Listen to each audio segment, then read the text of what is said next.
is, in a layman's language, the lack of interest or the lack of enthusiasm among not just voters, but eligible voters. That's key. Because someone can be a voter, but are they eligible? So it is a lack of interest or enthusiasm among eligible voters to participate in elections. And if not really mitigated, it can be a serious problem or challenge to a country with democracy like Uganda. Now, when you say like Uganda, and in the context, when I asked in the context of Uganda, I'm looking at, is it really the lack of interest? Or is it fear? Or is it logistical barriers maybe? I don't know. In the context of Uganda, what do you think is voter apathy actually? Just to simplify it a bit, as why I said it is the lack of interest or enthusiasm. Voter apathy is caused by a lot of factors. That's very true. And some of them are what you just outlined. So all these factors, when combined, culminate into voter apathy in Uganda. The lack of interest can be as a result of electoral violence and lack of transparency from the Electoral Commission. All right. By the electorate. If they feel the Electoral Commission is not transparent enough, it can lead to voter apathy. Though the Electoral Commission may feel they've been transparent, what does the ordinary citizen, the eligible voter, feel? Right. And so the violence that could exist during campaigns or even at polling stations or even after voting can lead to voter apathy. Julie, one would argue, why must I go to vote if I'm going to be beaten? If I don't feel I'm secure enough, why must I vote when the means, the means to the end, while we were campaigning, this was unjust to me, if they feel that way? Though the other people may feel, no, I can go and vote because I did not experience any violence. Or I feel the Electoral Commission is transparent enough. Right. Why wouldn't I go and vote? And also, not having enough voter education or civic education can lead to voter apathy. Because some of these people may be having voter apathy, but they do not know that it is even apathy. Yesterday, coincidentally, I happened to I talked to one of the border men. I was rushing somewhere, so because of traffic, I decided to jump on a border. I asked him, "Do you vote?" We were talking about an Electoral Commission nullifying Matthias Walkaga from the Busiro East constituency candidature, and he told me, "I do not vote." I asked him, "Why don't you vote?"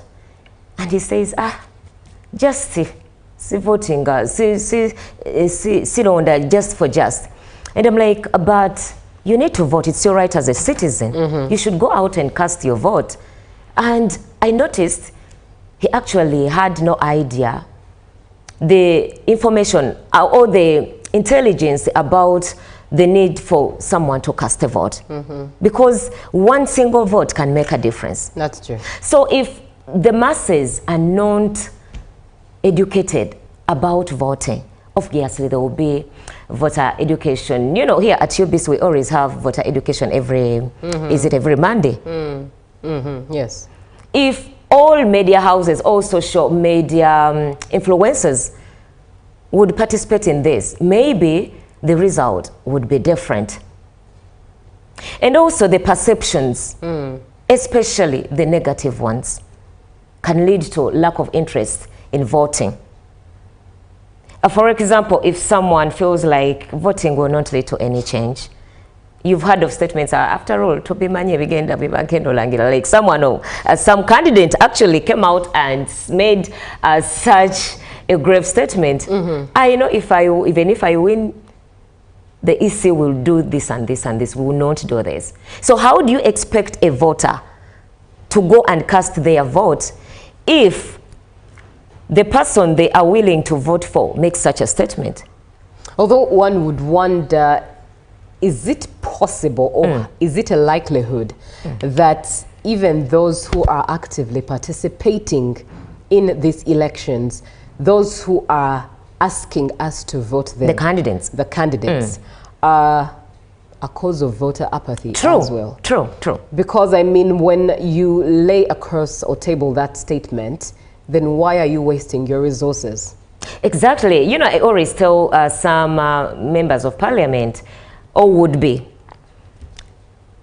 Electoral Commission at the end of the day will be unjust to us. And I'm asking, you trusted the same Electoral Commission to nominate you, but you're not trusting it to carry out the entire process of campaigning, nominating you, and then telling you the results. Then why do you get nominated by the same body that you do not trust at the end of the day?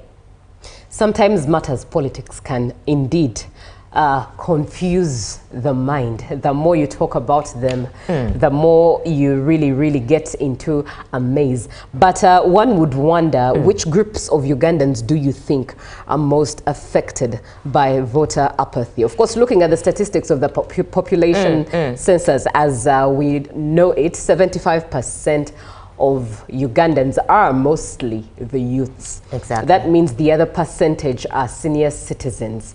And senior citizens are active voters. Many of them are active voters, except that for the time I have been an adult enough to vote, it's this year that I've noticed a trend in conversation of, you know, the senior citizens around ground, where senior citizens will have conversations such as, I actually, for the first time, don't feel like I should go vote. Yeah. You know, for the first time, I don't think I feel like it's a waste of time. I feel, so in your perspective, on a general whole, which caliber of Ugandans do you think are most affected by voter apathy? Of course, it is the youth. One, we are easily swayed. Right. We are easily assimilated into perceptions that could be negative. I would not say most of them, but the electorate of Uganda, you find that the youth are the ones that most of the time are likely to make uninformed decisions during campaigns, during rallies, and on the polling day. So the youth are mainly affected by voter apathy because, one, they do not want to read. We do not want to research. Exactly. Because if my candidate makes such a statement, a grave one, why must I not read about it? Must I not find out the truth? And why can't I address it to him? Exactly. When he comes to campaign, why can't I take the stand to ask him, you said ABC, why? Because I want to be informed as I vote you. But the senior citizens, most of the times, know what they want. That's true. You can't really coerce them into something because of excitement. Emotions and excitement. Because of following.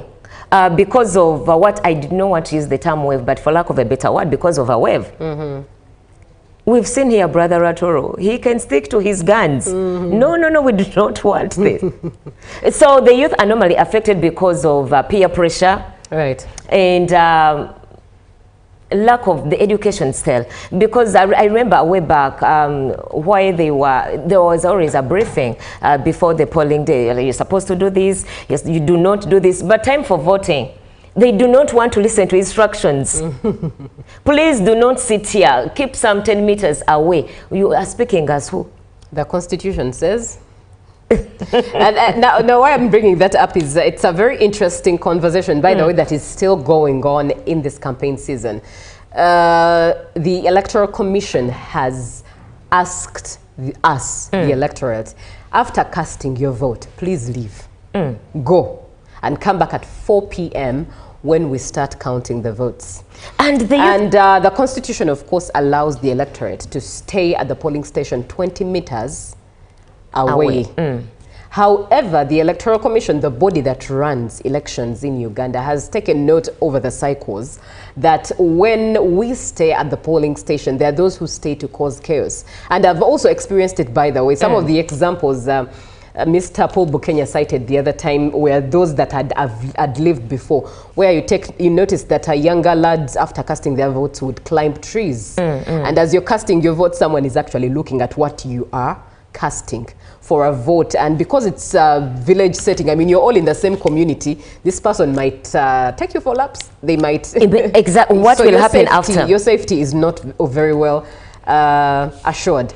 So that kind of conundrum, if you say that, in line with us being emotionally charged, they tell us to do this, we say the other. And one interesting fact, the youth decide to only take the first bit of their constitution. After voting, please leave. They do not consider go back home. The responsibility that comes with the right. And after voting, time for counting the votes, please come back. They do not want to listen to that part.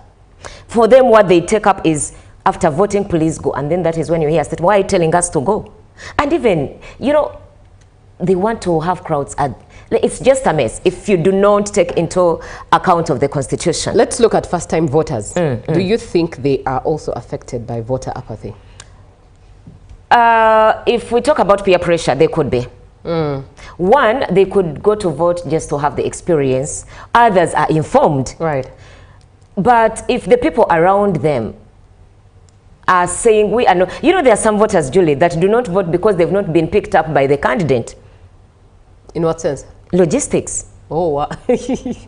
The polling station could be far. And like, I want to vote for you, but you need to pick me up. Logistical barriers also fall into An exemption of the elderly, maybe who could be a bit weak and they cannot really access the polling stations by themselves. So you'll find someone very energetic, and they're like, if this candidate does not pick, he promised to pick me up, to take me up. It all boils down to what promises were made. So let's look at the effects of voter apathy. What effects come with this ultimately? Of course, there is a lot that comes up with voter apathy. One, decline of democracy. Because in a democratic society, we all know that it is a right for a citizen who is eligible to vote to cast their vote. So if someone does not vote, does not vote, it means it might, if for the external non-supervisors, observers. Yeah, international observers, yes. That is when you find out that a country is defined as undemocratic because few people voted and few people turned up and few people trusted the process. Transparency. If voter apathy is available, there is a lack of transparency and trust in the Electoral Commission. It may not necessarily be Uganda, but any Electoral Commission, anybody that is in charge of carrying out elections in any country. Right. So the effects are really broad, and also it can lead to even political instability. So people may decide because they feel the casting the ballot may not bring change. And what do they go to? The extra means. So in that case, what do you think? I mean, the Electoral Commission is the body responsible for everything elections in Uganda. What do you think it is doing that it should stop doing? And what do you think still the EC should do moving forward to curb this issue of voter apathy? Because of course, as we can see right now, tensions are at an all-time high. One, strengthening civic education. It has tried, we always have here Mr. Paul Bukenya, but it may not be the only media house available. What are they doing on radios? What are they doing? They could hold meetings, workshops, community gatherings, just like PDM does. They have sessions to educate these people. Right. So let them strengthen voter education, and also foster accountability of political leaders. Because you'll find that some people do not vote because the promises that were made by these candidates were not fulfilled. It's someone, why must I vote when he promised to do this for me, to take my child to school, and they are not doing it? So the EC can enhance accountability of political leaders. Let them be held accountable for whatever they are promising the voters. And also, promoting technological voter mobilization. Right. You know, now TikTok is in place, social media. Let's have these drives. Let's have these promotions about educating the voters on devices, because not everyone might be watching traditional TV, or some of them might be even just accessing through YouTube. Let's make the technology a bit accessible and cheaper at that. Of which it's 75 of us are using. 75% of us are using. Exactly. Right. So, and also engaging the voters, because this engagement also causes voter apathy.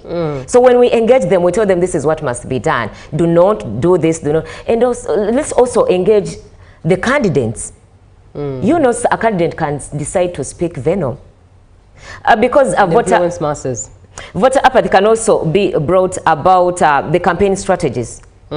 What strategy are you employing to persuade? Because the candidates are just persuading voters to elect them into power. So if you're using a very negative strategy in your campaigns, of course, expect voter apathy, because it will boil down to the citizen, or rather to the eligible voter, also being maybe chaotic or dishonest. Right. That is why you go out on the ballot and you find we wouldn't even be in an era where we still have a lot of invalid votes.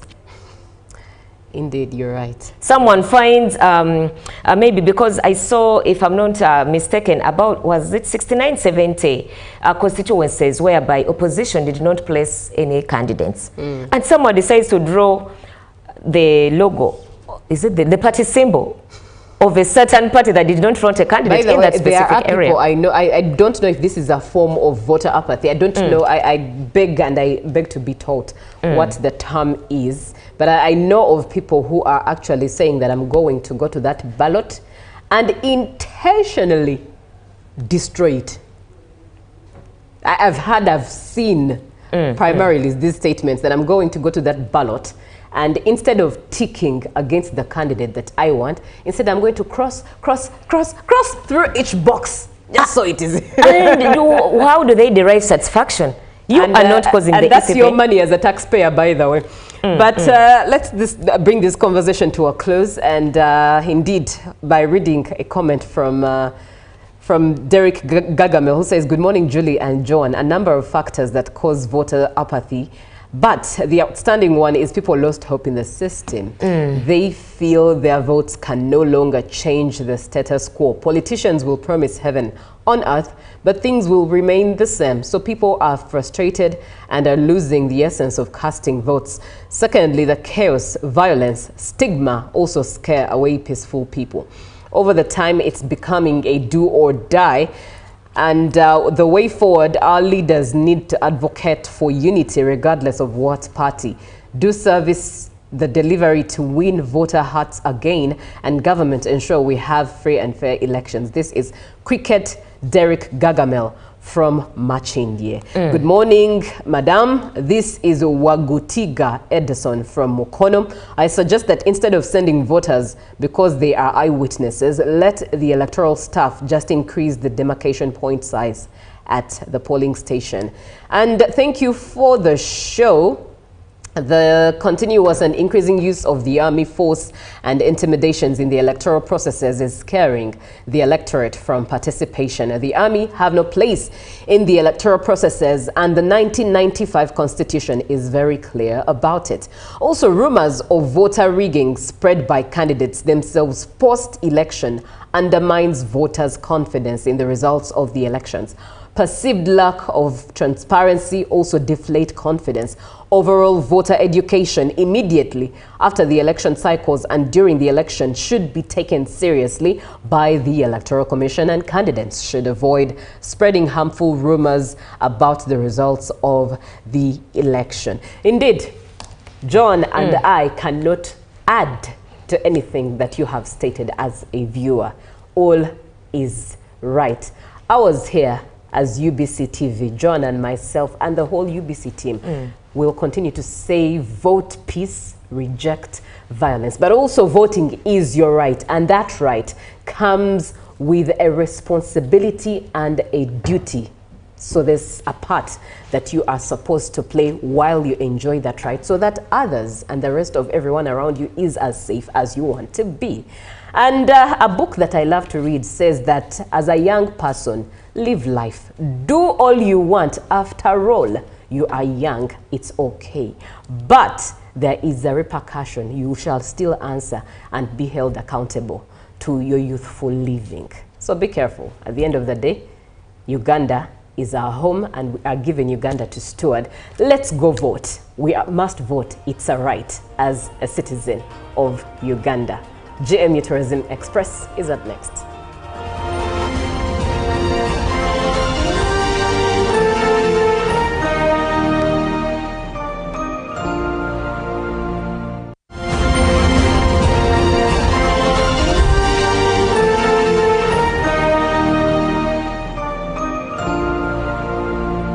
My question is, what is the difference between rental tax and income tax? How comes I'm paying both taxes on my own premises? If you want to have a tin, but you are not making any income from your business, you should take on the obligation to continue filing your nil return. General, to invest in taxation. When people understand taxes and they know the importance of taxes and they know the fair assessment of these taxes they're supposed to pay, I think everybody will embrace taxation. As banning groupage cargo clearance protects small traders who cannot afford to import full container loads individually and rely on consolidation to remain competitive. Cargo to come in groupage is consolidation, it's legitimate, and we can't ban it. What we have banned, or what we have stopped, is the use of container leaders. Now, Fiona, the good news I have for you is that among the new tax proposals, now you can get direct answers. Send your tax-related questions via WhatsApp or SMS to 0790-141-887, and the Commissioner General of URA, John Musinguzi, will personally address them. Tune in to UBC News Tonight every Monday and Wednesday for expert insights and clear explanations. Buza Commissioner. Nkwanga Ramazan is my name, the head teacher of this great school, Ikumbia Seed Secondary School. The school has the staff room well furnished, administration well furnished, the computer lab well furnished, the library wonderful, the multipurpose hall well furnished. The teachers are also enjoying in the staff quarters. The school has the teachers totaling to 28. Ikumbia Seed has embraced the new curriculum. I want to thank the government for that bright idea. There are many students that end up in senior 4 with no document. But with the coming of the IT, the skilled children are going to have certificates in skills as early as senior 3. And that certificate is equivalent to a senior 4 certificate. Ikumbia Seed Secondary School is a very great school that has influenced the lives of people or changed the lives of people of Ikumbia sub-county. I want to thank the parents and the government for this kind of input.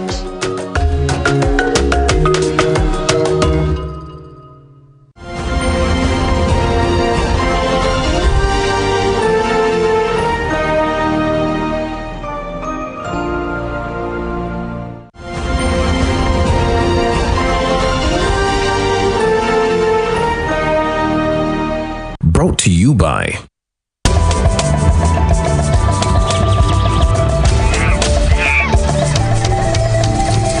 Uniquely Ours. Explore Uganda. Balamusiza basebo ne banyabo. It's an amazing morning coming all the way from the Lubiri or the Kabaka's Palace. It is the amazing building behind me, and it is today that we are going to find out what is in the palace. What are the stories attached to the palace? Does the king sleep in, or it is his office? We've been seeing the straight line. We get to see the drum in Mengo, and we're wondering what are the stories attached to these. For those of you that usually go through Mengo and around the Lubiri, you've seen the totems along the roads. Now we are bringing you the entire story, and not forgetting what do you find in the Lubiri. Many of you have watched movies. Maybe a few things can relate. Maybe we have other unique things here. So get to know what the Lubiri holds and the stories behind them this morning. And with me this morning is Mwami Sechibule Elvis, who is going to tell us more about the Kabaka's Palace. You just have the right person. He's the tour guide of the Lubiri, and he'll give us all the information that you need to know about this place. Thank you very much, Zakia. My name is Elvis. As you've introduced me, I welcome you at the King's Palace. The place where we are, again, this is the official palace for the King of Uganda. Kabaka Ronald Muwenda Mutebi, the 36th King of Uganda. This is his official palace. This palace has a lot of history attached to the Kingdom of Uganda, and it has been a home for the last 3 kings. Kings like Mwanga, kings like Daudi Chwa, and Sir Edward Mutesa II, the dad of the current king. This palace has a norm that kings could always establish themselves palaces. It was Kabaka Mwanga, the first king who established his capital here in 1885. Kabaka Mwanga succeeded his dad Mutesa I. Mutesa had his own in Kasubi. Then Mwanga established here his in 1885. Mwanga came into power during the colonial era. That's what is so much remembered about him. He clashed with the British.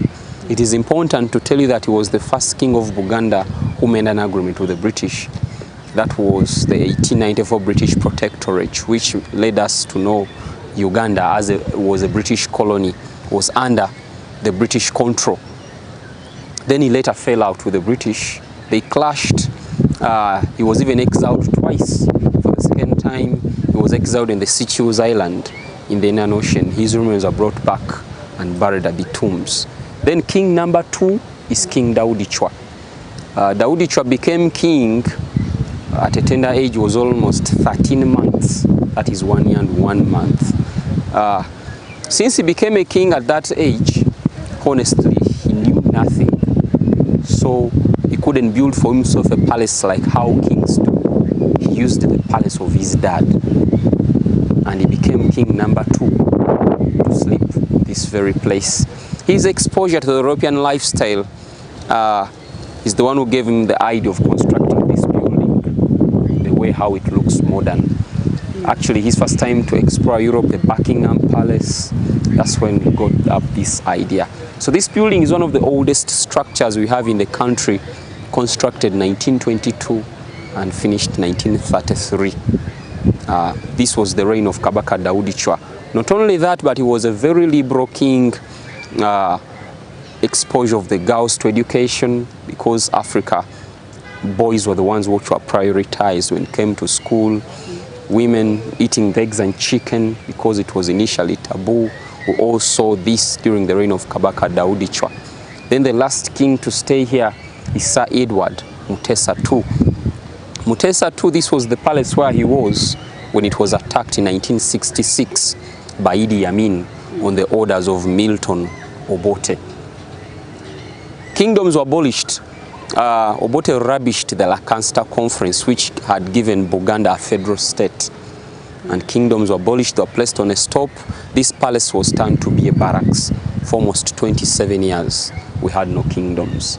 1993, kingdoms were brought back, and the current king was crowned, King Ronald Muwenda Mutebi II. So he does not literally sleep here due to the bad history and the memories attached on this palace. He just uses this place as his office. When he has visitors, he meets them here. then he proceeds out to other palaces. Some of the people whom he have met in this place, we have the Sultan of Sokoto from Zanzibar, we have the Asante Hene Nana Osei Tutu Otumufuo of Ghana, the late great Raila Amolo Odinga.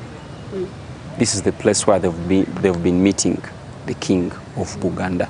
Yeah. So in the palace compounds, this is where the ceremonies are prepared. We've had ceremonies like the coronation ceremony, the king's birthday. This is the place where most of them have been being organized. Yeah. So when you talked about this being invaded, yes, and then kingdoms were abolished until a certain time when the current king came in, and he said it was a barracks. Yes. So there was nothing like this before. He had to reconstruct and own the land again. Actually, when the palace was attacked, even the building was somehow damaged. Its official renovation happened 1997 when the army vacated this land. Not only Buganda, but most of other kingdoms, their palaces, even if you go to Fort Potro, that palace of the king of Toro, it was a barracks. So officially vacated, and then the palace officially came back in the hands of the people of Buganda. The building had to be renovated and restored. Yeah. So weren't there damages made of misplacing some of the things that were owned by the kings then?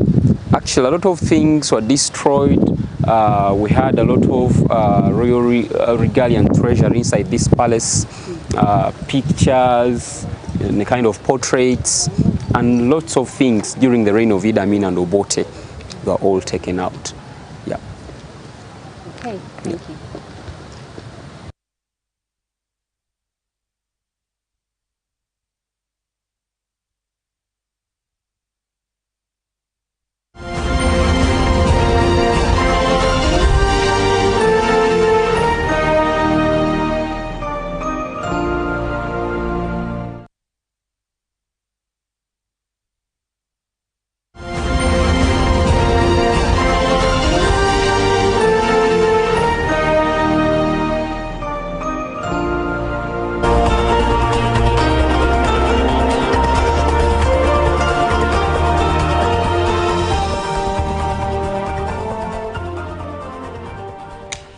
Good morning once again. For those of you who are just joining us, welcome back from Tourism Express. That is enthusiastically sponsored by Uganda Tourism Board. It is now time for our economic intelligence reporting, and we are starting off with the economic development report, as the Office of the Prime Minister yesterday launched a 5-year strategic plan aimed at accelerating Uganda's socio-economic transformation. The plan aligns closely with the National Development Plan 4 and is set to cost an estimated 3.6 trillion shillings. Let's have a look at this report.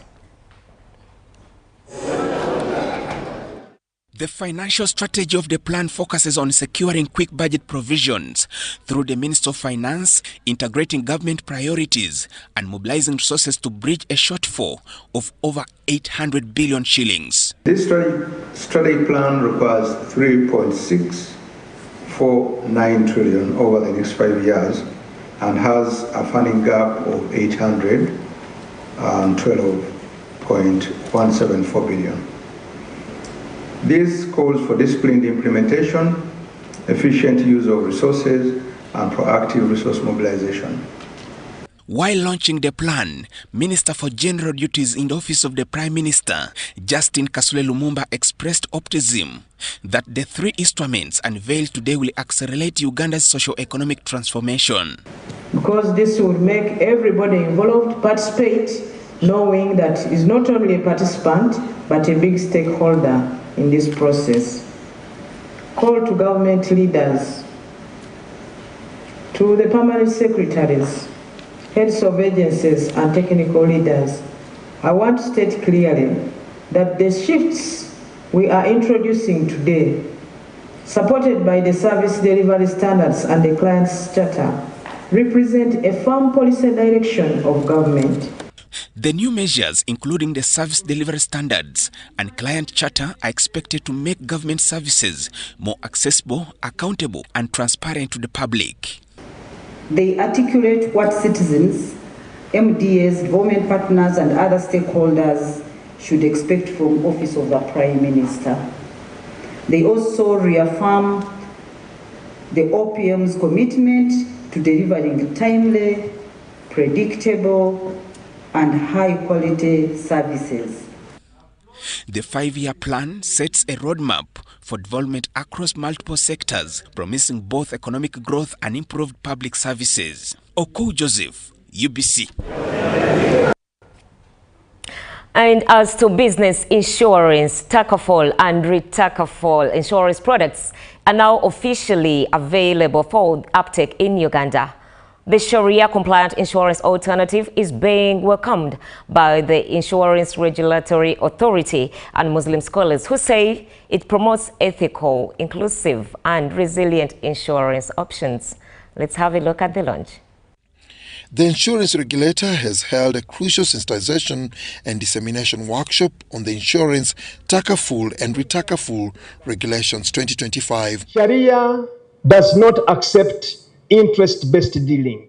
To sector players and scholars, the establishment and operationalization of Takaful and Retakaful marks a major milestone, introducing a fully Sharia-compliant insurance model that strengthens ethical finance, mutual support, and community-driven risk protection. Islamic insurance is not only for Muslims, but it is for those who want just.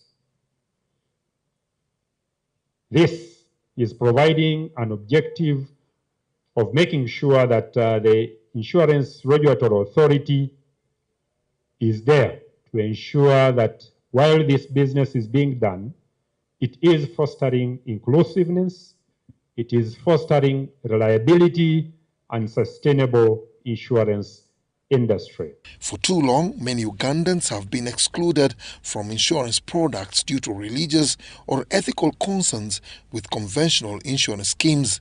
The new insurance industry regulations present a credible, regulated alternative grounded in mutual solidarity, ethical finance, and community support. Financial inclusion. We know that we are living in a country whereby we have different communities.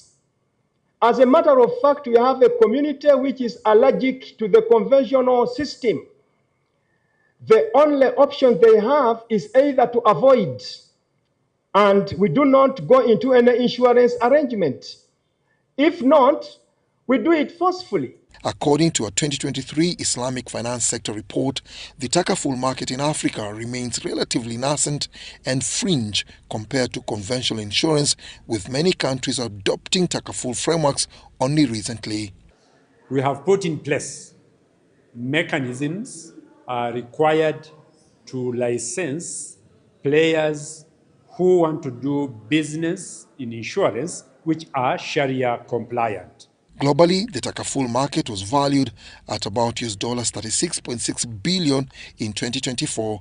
Forecasts project growth to approximately $75.3 billion by 2033, representing a compound annual growth rate of roughly 8% to 9% between 2025 and 2033.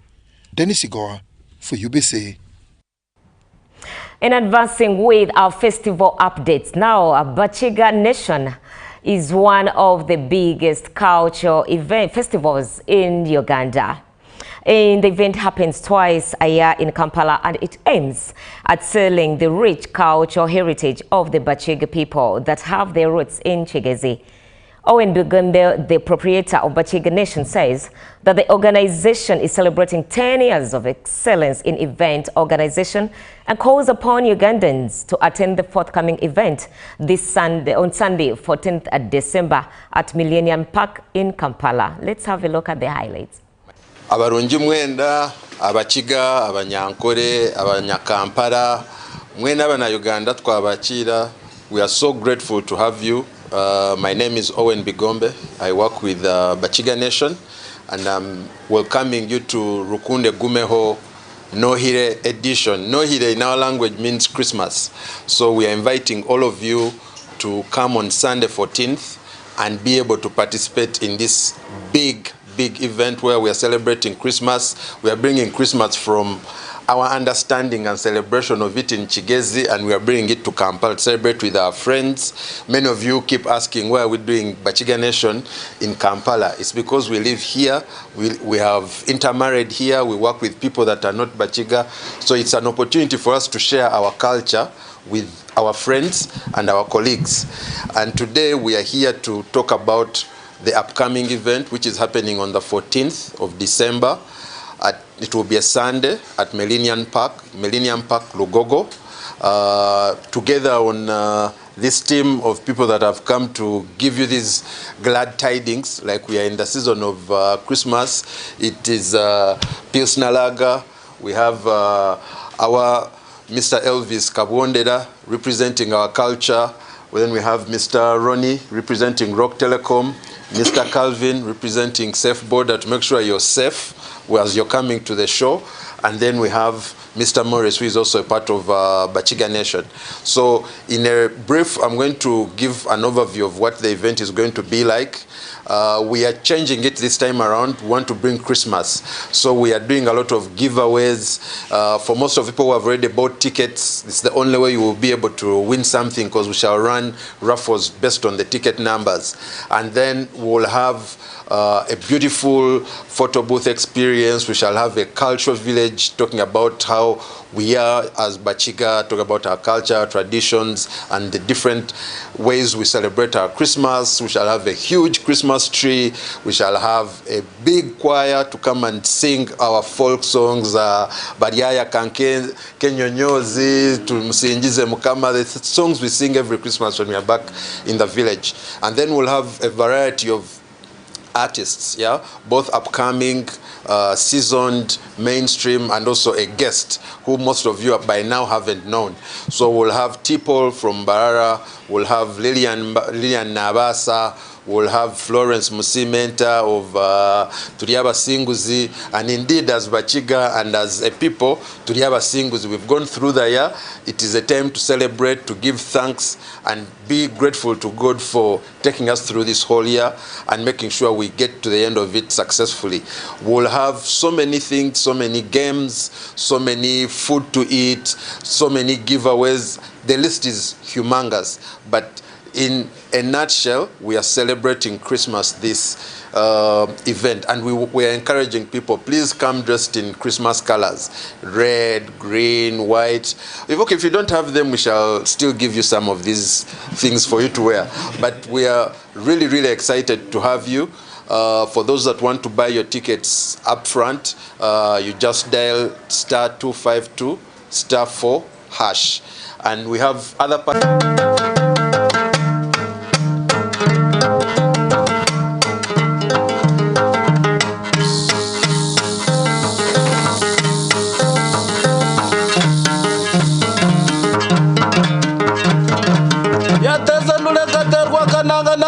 Mwera bicubirenga twa mushango mu nshingo za muganza rutakangwa na rutahunga ndini mu nshango mu Bachiga Nation na hasanda 2014 yakasigade nakamukaira.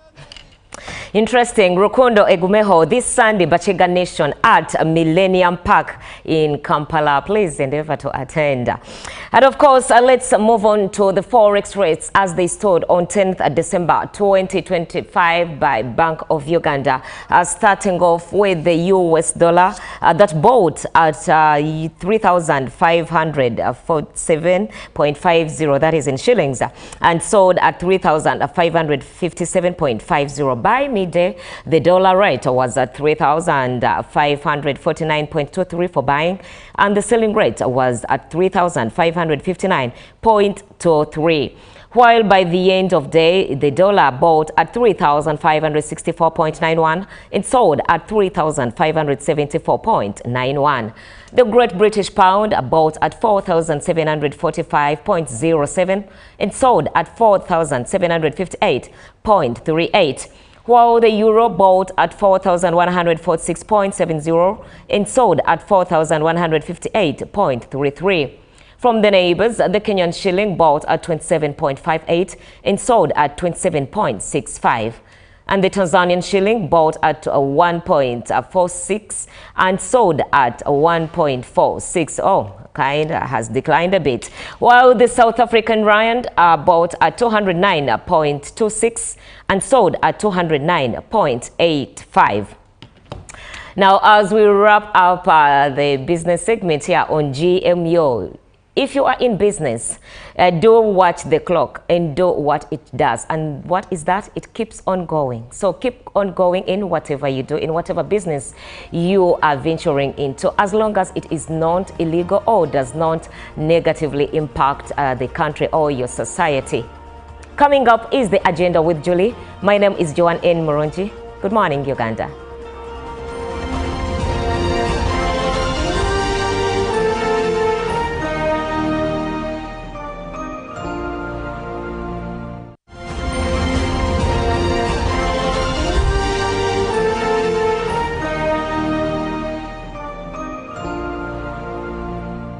Of the day on UBC. He expected me to die like within the first 2 years. Out of the blue, the child will get pains, especially in the wrists. And this happens commonly when children are starting to walk. Was brought to you by I'll call you every day, yeah yo, baby dondolo. You can now get all the Chibuzi out with MTN voice bundles. Call all networks, Kubei Dondoro. Buy a 25-minute voice bundle for only 1,000 or buy any daily voice bundle of your choice. Dial *100 *21# and select daily or use the MyMTN app. When we talk together, we are unstoppable.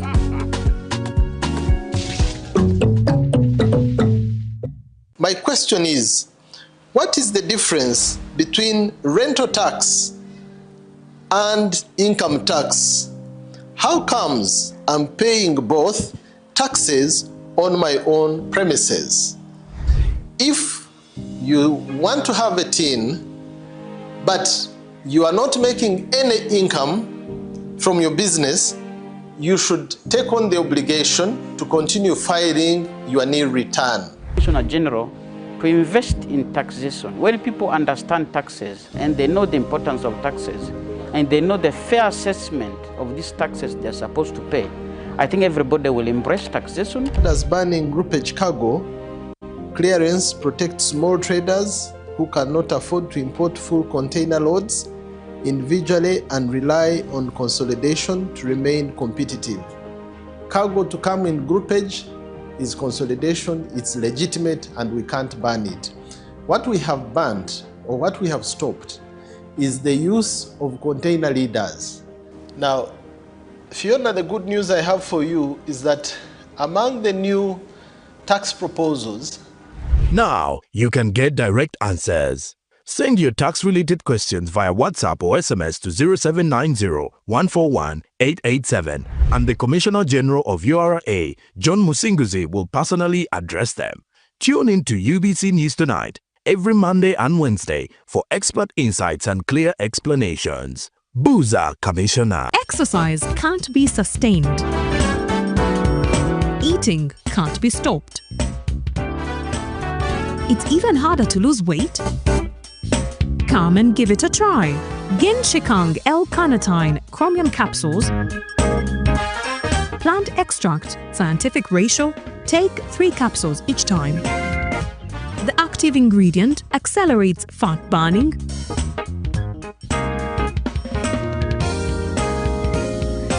eat twice a day, don't take a detour. Weight loss starts now.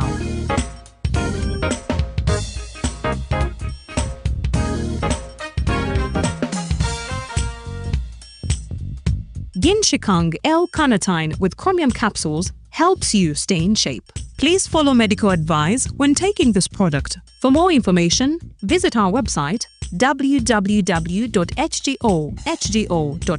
or call 0800 335555.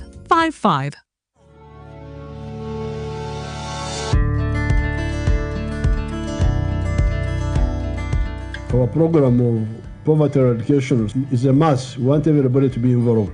Through the parish development model, Ugandans are starting small but impactful projects to improve their livelihoods. When we give 1 million, we know it's not enough to do many things, but it's a starting point. I'm a PDM beneficiary, a farmer. Your Excellency, I was given 1 million Uganda shillings from Kobil Kawo PDM Sacco. Your Excellency, I got 20 bunches from my small piece of land sold, got 400,000, put in the PDM farm, Your Excellency, in the PDM money, Your Excellency, I bought a cow of 1,400,000. In 1 year, 100 families in the parish get.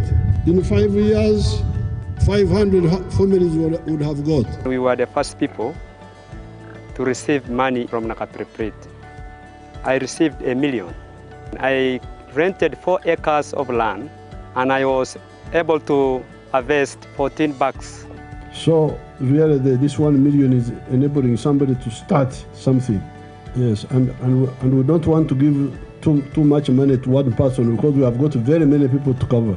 The parish development model empowers the people, focusing on lifting up the masses and creating opportunities that ensure prosperity for all.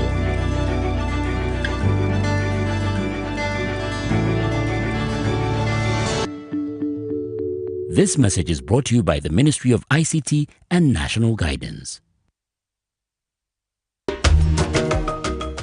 Nkwanga Ramazan is my name, the head teacher of this great school, Ikumbia Seed Secondary School.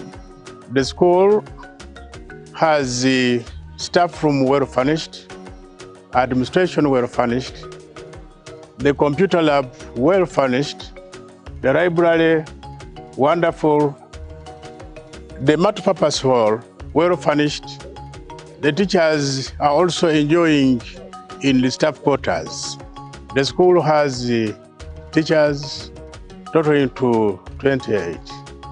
Ikumbia Seed has embraced the new curriculum. I want to thank the government for that bright idea. There are many students that end up in senior 4 with no document. But with the coming of the IT, the skilled children are going to have certificates in skills as early as senior 3. And that certificate is equivalent to a senior 4 certificate. Ikumbia Seed Secondary School is a very great school that has influenced the lives of people or changed the lives of people of Ikumbia sub-county. I want to thank the parents and the government for this kind of input.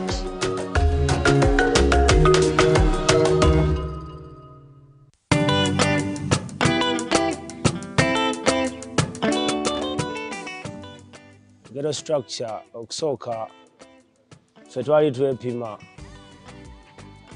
nga ghetto structure tenabeerawo bali batugoba nga bintu si byakubeera nga tusobola okumiitinga mu mwite musobola na kutumiitinga batulaga bagenda tulondesa obukulembeze ne batulaga nti tulina okweteekateeka ne batulaga nti mu bayamba mulina okubeera ne sako era essaawa zino eno nakasente tukayina mwe kali mu ofiisi. Live from UBC Studios in Kampala, this is Good Morning Uganda.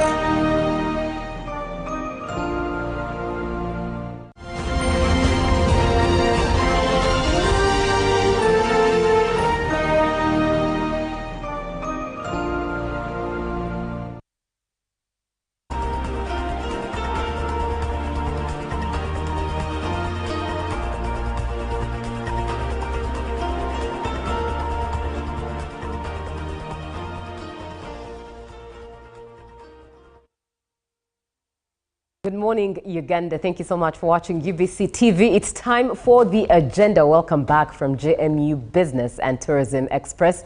And this morning in the agenda, well, it's the festive season. It's here, and a lot of up and about is taking shape.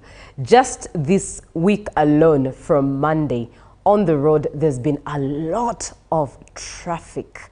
Well, perhaps you could attest it to the campaign season as well, but also there's a lot of excitement. People are buying this, people are buying that, decorations here and there, travels here and there. A lot of events are taking shape. So it's a very, very, very busy season. And many a times it's a season that also comes with quite a number of reports when it comes to road accidents.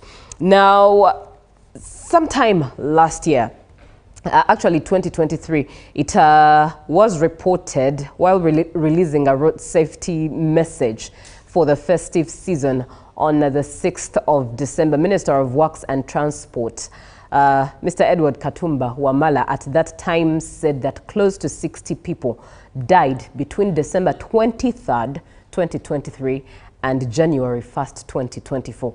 Now that's a space of what? About 2-3 weeks? And in just that space, 60 human lives were lost. But let's take a look at the traffic report when it comes, the police report when it comes to road accidents that was released on the 19th of February 2025.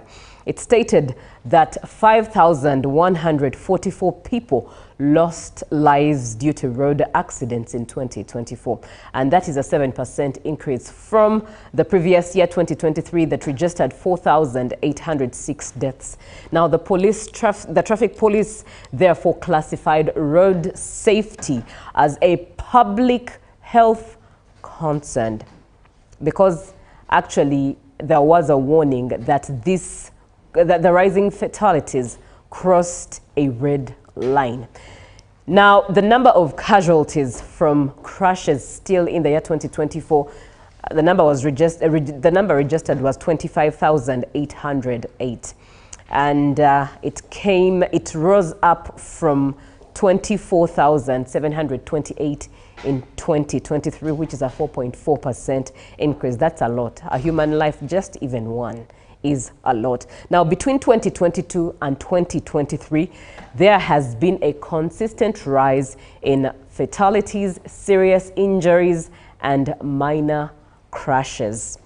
So, let's look at road safety ahead of the festive season. With me in studio to have this conversation is Mr. Tamale Wilson. You can also share your input, ask your questions, share your opinion. 0709 602 592. Good morning, Mr. Tamale. Good morning, Judy. A pleasure having you this morning. Thank you very much. All right. Thank you very much. I'm loud and clear. We'll start with your look. Yes. I think it's a look that catches the eye. Why are you dressed like the way you're dressed? I am dressed, you got the first impression. We call it first impression. Yes. I'm putting on like this. We call it code of dressing. In whatever you are going to do, my name is Tamara Wilson, by the way. Yes. You have director Country View Driving School since 1983. It's now 43 years since we have been doing that work of training, sensitizing, and make sure people move safely, because there is nothing you can do anywhere, everywhere, in all types of work, and you don't use transport. Transport is one of the things, and we don't sleep here, Julie, do we? No. But we came and used transport by any means and types of vehicles. Now, we say that you have to start, and we call it within the highway code. Let me talk about highway code, but I'll talk about that later. Highway code has a section which says you must look, you must imitate, you must appear, you must show somebody what you are going to do by imitating. Now, I put on like this, it is under highway code, to show people that people should put on clothes, things, gears, attires, which reflect their work, which shows what they're going to do. So I put on like this, because if you're driving different types of vehicles, you have to put on and show that you are safe on the road for protection. That's why I put on these gears. I look like this. I have to show my job, tell people, and the people think about what they are going to do before they do it. So why I do it like this. And it's important indeed. It's very important. Yes. My company is Country View Driving School. I have to make sure people understand what I do, where I'm found, and why I do it like this, to make people understand what I'm doing. And they talk about the effects of branding and awareness, because I mean, for anyone who will see you like that, they'll be interested to ask you, and you'll definitely answer the why. Now, still before we dive into the depth of this conversation, one can tell that you're very passionate about road safety. What inspired you into the space that you're operating? Yes, I got it from my grandfather. My grandfather was a driver. Not only this small classification of vehicles, but trailer. And my father did the same. My father had vehicles. I'm not the successor or the elder person in the family, but I wanted and I liked driving vehicles, and I made vehicles during my youth time from different things, from wires, from some grass, from wild grass. And you would engineer vehicles? Yes. Interesting. Yes, I wanted driving. Interesting. When I came to my senior secondary, I continued with that kind of zeal, career. 1983, January. July 83, I bought my first vehicle, Volkswagen, and then I started driving school in July 1983. It's about 42 years ago, up to now. I got an accident during my senior two. And the vehicle overturned in Namungona. There's a soccer ground there, and I broke my hand. And I found myself in Malago. I used to go home during the weekend. Parents knew that I'm at the school because I was keeping up with an Indian somewhere, and they thought me, I'm still there. The Indian thought I'm at home. But I ended up in the Malago Hospital, and I broke my hand. I stayed there almost 3 weeks. So I thought about that, and I think I have to look at what to do about road safety. The man was drunk, and some of the causes of accidents is alcohol, among others. So I said, I think I have to see. When I grow up, when I finish my education, I'll continue with this career of road safety, training, teaching others, encouraging others, and make sure people move safely on roads. How has the journey been so far? It has been nice. I do well. I have expanded the company to all districts of Uganda and beyond Uganda. I've trained in Uganda and beyond, especially in the UK and other places. So I got my expertise in heavy vehicles, goods vehicles and passenger vehicles, trailers, buses, after these other small classes. All right. I think I should come to you to learn how to drive a trailer. Yes, you are welcome. A big vehicle. Welcome. I teach on medias. And I look forward to learning how to drive a huge vehicle, a whole trailer. Yes. And you want ladies to do that. We started with ladies. I'll definitely take it on. I'm heading, I'm one of those people heading. We have an association. I'm one of the executive heading all driving schools in Uganda. And the office is at my premise. It's the festive season. Let's dig straight into it.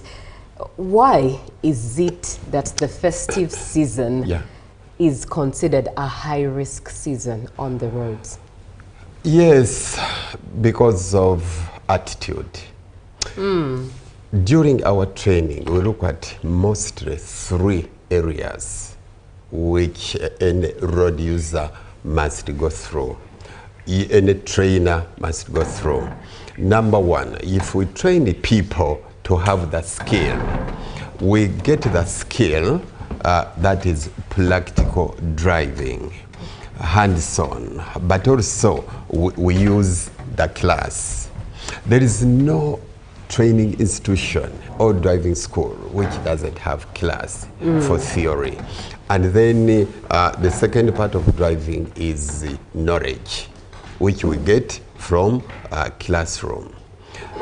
The third part of training is attitude, which is mental. Remember, skill is practical, theory is knowledge, and also attitude is mental.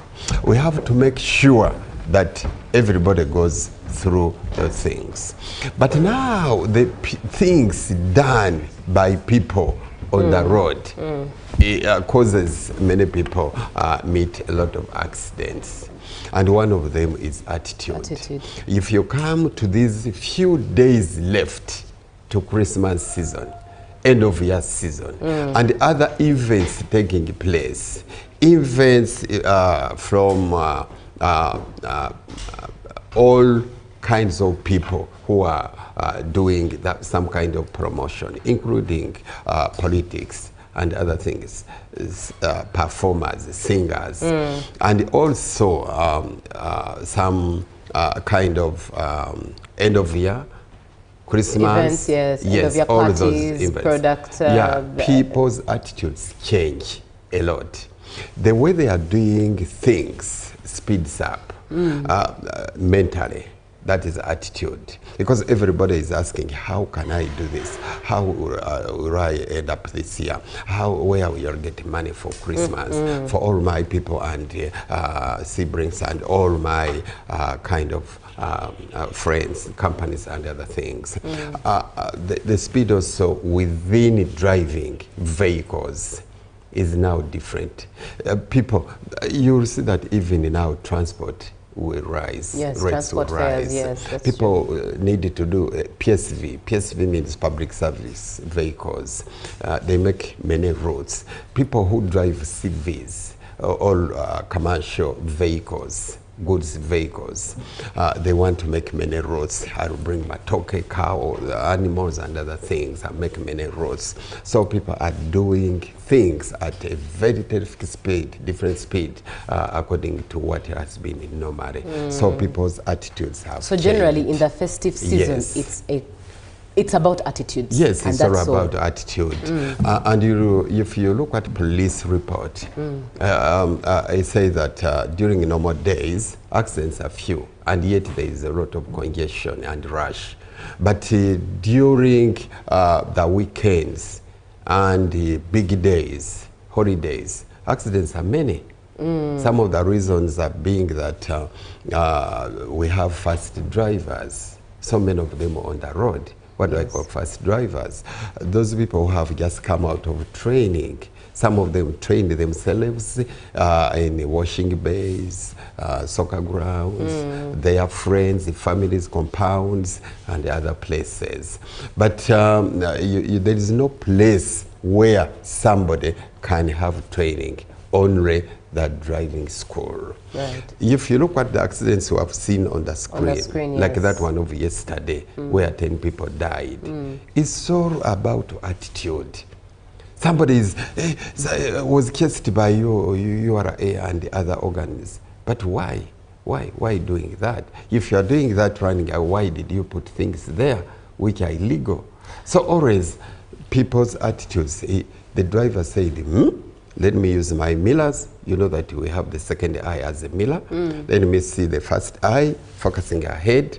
What is happening? Looking here, looking there. But the attitude is saying, I must run from these people. I'm putting on illegal things in my vehicle. If you talk about attitudes, yes. One of the statements I've heard from many foreigners who visit Uganda, yes, they say that driving in Uganda is such a sport.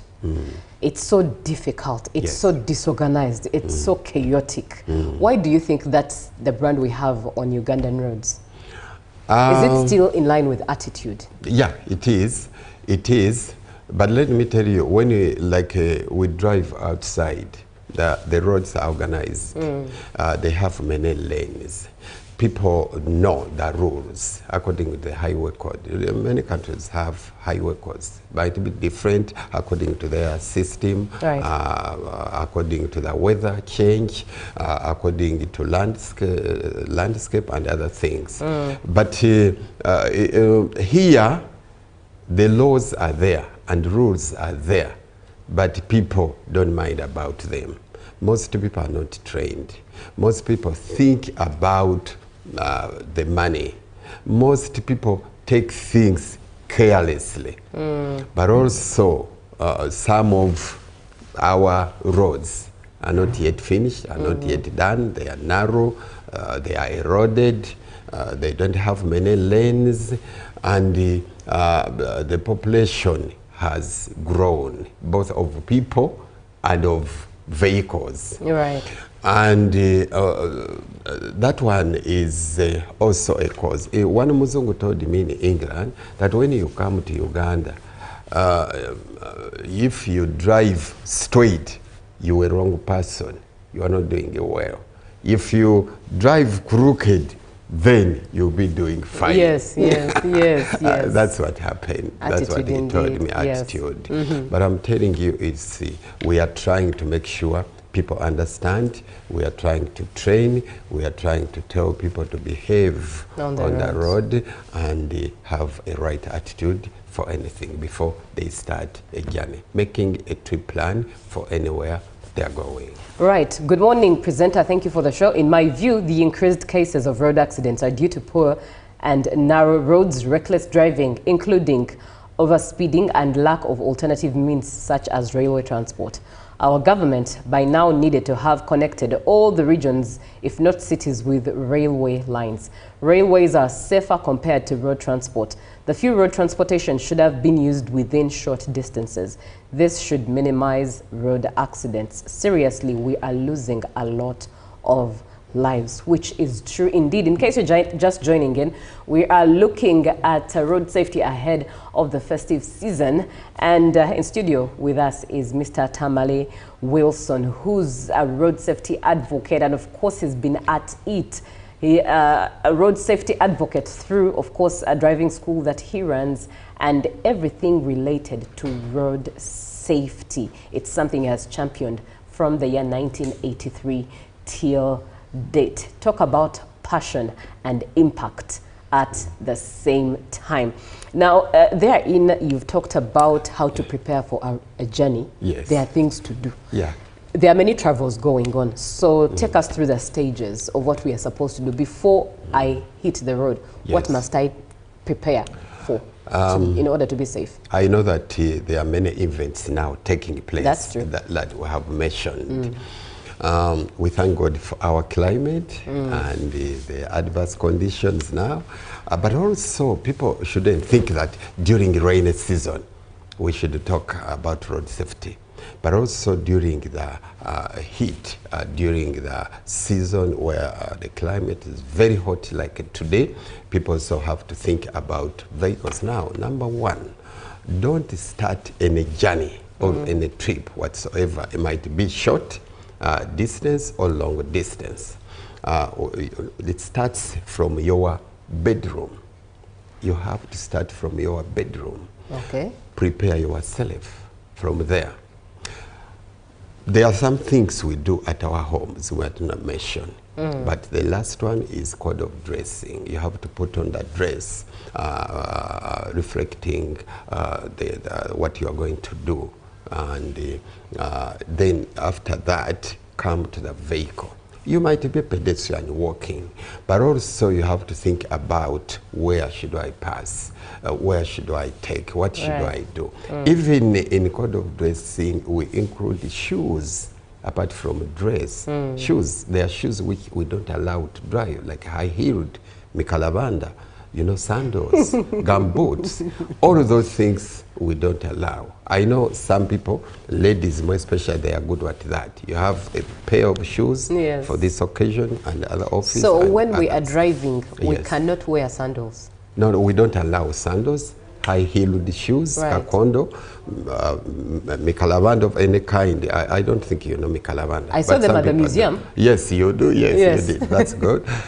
Gumboots and what are the logabire and such things. Put on shoes which can link up with your body, which can move with your body. There are these comfortable shoes that we are wearing lately. Yes. Crocs. Yes. You've seen Crocs? Those plastic. Yes, plastic. Plastic shoes that we wear that have holes, crocodiles design around them. Are those? No. They are common downtown. Yeah, but I don't think those Niginas, they are called niginas. Yeah, they are not allowed. They are not allowed. And yet they feel comfortable. Nigina, I don't know. I think there are many shapes, but we have to look at the shape, which will not mingle, which will not get stuck within pedals. If you can use them safely, that's very good. Okay. So we have to think about after that, check the vehicle. Check the vehicle. Check all the kind of vehicles, starting with a bicycle, motorcycle, and all classification of vehicles. We have already mentioned them. Make sure every component is working very well. We call it pre-trip checks. Round. Start with round walk your vehicle for 3 things. Number 1, you have to check for presence. Most of the things fixed on the cabin, you have to remember that a vehicle is made up of 3 important components. Number 1 are tires. Number 2 is cabin itself, where you sit, luggage, and where your passengers, and then the engine, which turns fuel energy to power to move you. Those are very important. A vehicle is made of 14,000 components, and all of them must be working properly. After round walk, then you open. As you open your vehicle, you have to look right and left, lest somebody can run into your door. And if somebody runs and is hurt, you are the one to pay, not that person. Might be a pedestrian, a cyclist, or any other vehicle. So all motorcyclists, always you have to follow formula DSSS. So before you do that, and in defensive driving we call it cockpit drill. Cockpit drill is helping you to check your vehicle. And you have another formula called BOBEI. BOBEI stands for body check, under for leakages and hanging objects, bonnet for levels of liquids the vehicle uses, then E, emergency, things you have to keep in your vehicle in case you get a breakdown, and then I stands for interior. Check and put everything in order before you start your vehicle. Before you have another formula called the POM, which means prepare, observe, and then maneuver. So all of those things have to be done by driver before you start any journey of any kind. And when we go back to attitude, we don't seem to have the time for all of that. You must have. When we go back to the issue of attitude that you talked about people, as a problem. Yes, people don't take it. But you know, we are trying to now train. We are trying to train. And me, Julia, and you, we are now training. These people have to understand. And we have to make sure that even if you change, there are some people who come, I have a bicycle. Now I have sold my piece of land. Maybe I've got maybe some money from someone as a loan. I'm now buying a motorcycle. Don't behave like somebody who was in the village.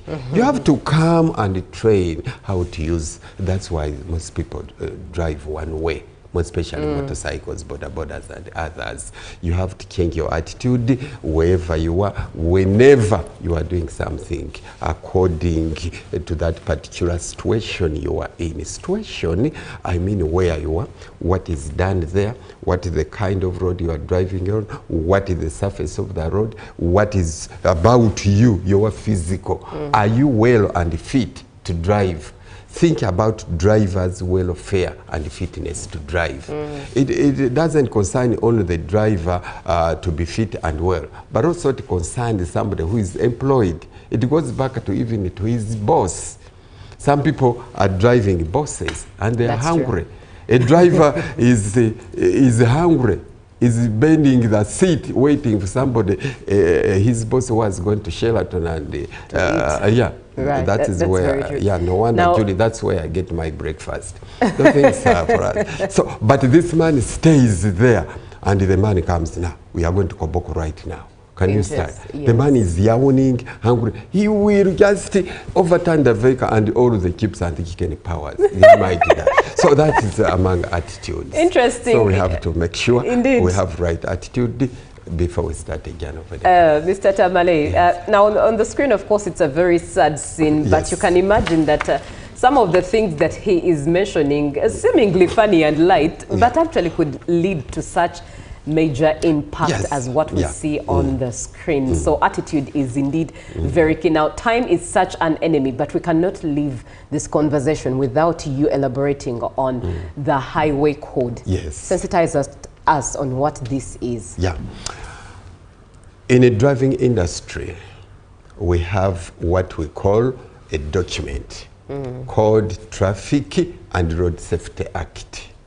Traffic and anything to do with the act, get a lawyer very quickly in any sector. That's true. So that is law.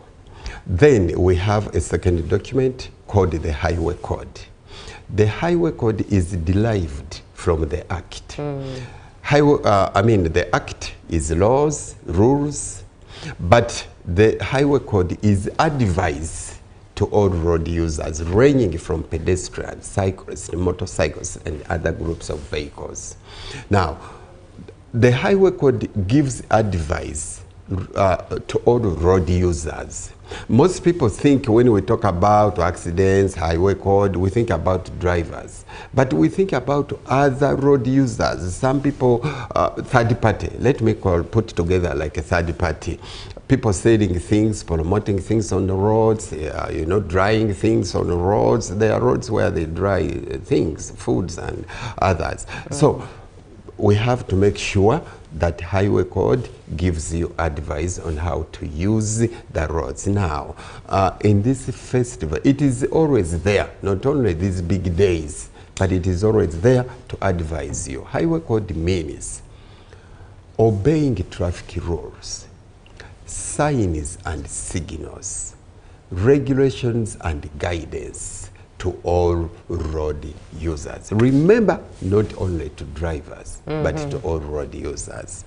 If the Highway Code finds you doing something abnormal, it will always warn you. But at that speed, is it worth it in that place where you are? Situation, I mentioned about situation. And then condition. Condition means adverse conditions. Is it rainy?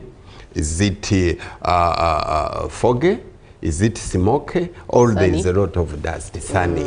So you have to change behavior accordingly. Even if you are driving on certain types of roads, remember we have about 4 types of roads. We have primary roads, we have secondary roads, we have tertiary roads, and we also have feeder roads. You have to think about those. But also we have names of roads. Like we have highway, we have street, we have avenue, we have terrace, we have alley, we have subway, we have flyovers. All those, you have to know how to drive on them and how should you behave when you are on them. Right. So we have to make sure that you follow the Highway Code. The Highway Code is full of, but there is one thing, Julie, you have to understand, or I want our viewers to understand. Right. If you are caught in a scenario where you are the trouble causer, we are not judging the dead, but there can be a scenario where you judge and say, actually, although this driver died, because he died also, drivers also die. They are not rock, they are not stones. They also die. But I give you advice, Yuri. If you are sitting in a vehicle, maybe it is a PSV, public service, don't sit in front. People want to kusola a lot, but try behind or sit behind the driver, because they don't give their side. They don't give their side. You go to police and you see where accidents have happened. Okay. You see that the passenger side is so much destroyed than driver. But let me tell you, you have to know that if the highway code has given you advice and you do other things out of the highway code, advice given, and then accident happens, and you are one of the trouble causers, then highway code becomes law. To judge you. To judge you. Yes. Mr. Tamale, yes. Let's, and I love that the fact that you've sensitized us on the issue of the highway code aligning all of us as long as you are a road user, which means pedestrians are in this matter as well. Yeah. Now, this conversation, of course, is coming to its end because of time, but many a times we never blame pedestrians, but you find that pedestrians do not know how to use road furniture. Yeah.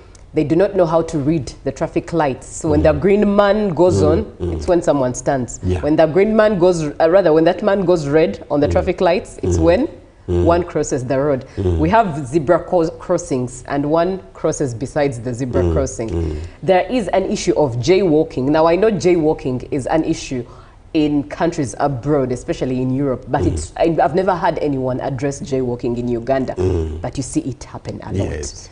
What message do you have for especially pedestrians? Yeah, pedestrians, please, the act concerns you a lot. The highway code concerns you a lot. Every road user.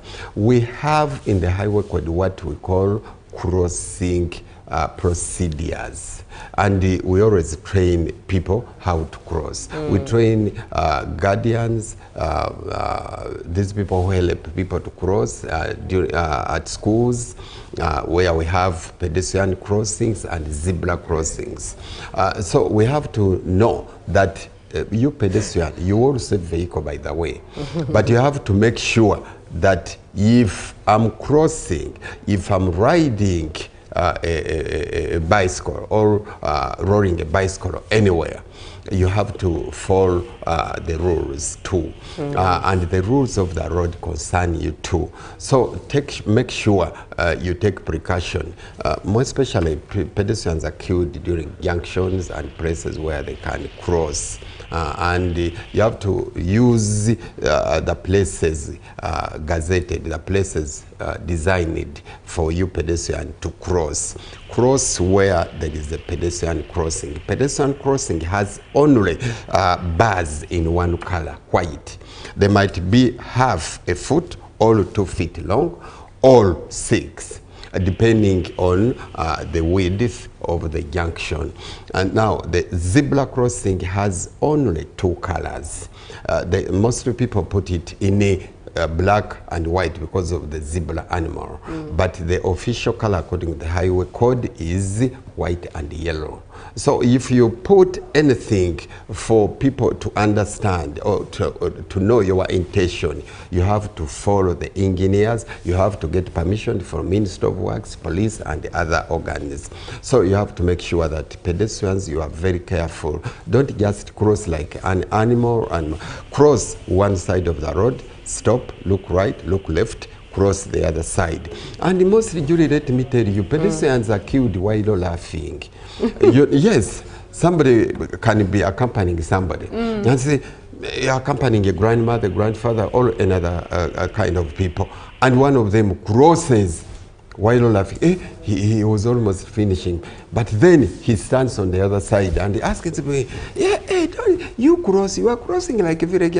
But now, and they stay there waiting for vehicle or conversing for another 30 minutes. And they ask, why were they? Hurrying. Indeed. So always you have to make sure pedestrians, the rules are for you also. So take a lot of precaution while crossing roads, while using roads, while selling things on the side of the road. Please, you have to do those things 50 meters away from our roads. Thank you very much, Mr. Tamale Wilson. He is the Director of Country View Driving School, something he's been using as a tool for road safety activism since 1983. That is something, during pedestrians, yes, you have to make sure you put on reflecting clothes, more especially during the night, during rainy season, during foggy seasons. Have something to help you, even a torch. Right. So make sure you can see the vehicle, because you are very small to be seen by the driver. Vehicles. Very important indeed. Yes. Get yourself a reflector, especially this season.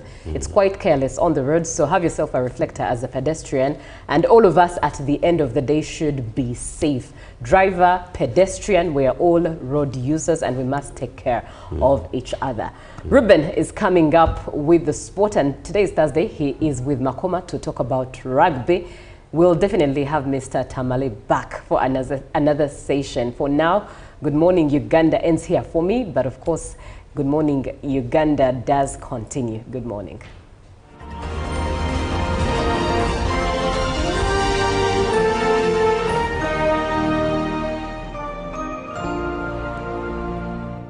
Live from UBC Studios in Kampala, this is Good Morning Uganda.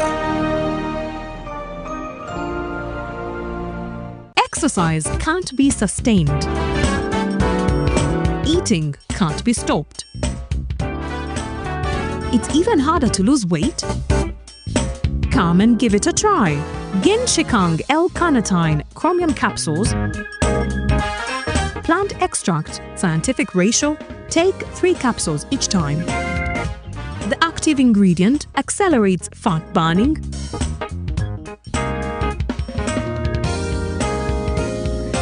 eat twice a day, don't take a detour. Weight loss starts now.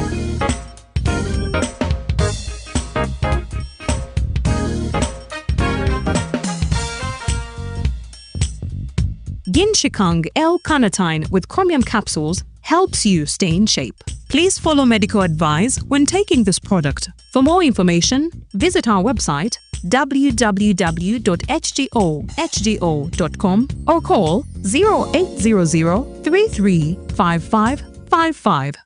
Pick of the day on UBC. He expected me to die like within the first 2 years. Out of the blue, the child will get pains, especially in the wrists. And this happens commonly when children are starting to walk. Was brought to you by I'll call you every day, yeah, yo, baby, don't know. You can now get all the Chibuzi out with MTN voice bundles. Call all networks. Kubei Dondoro. Buy a 25-minute voice bundle for only 1,000. Or buy any daily voice bundle of your choice. Dial *100 *21# and select daily, or use the My MTN app. When we talk together, we are unstoppable.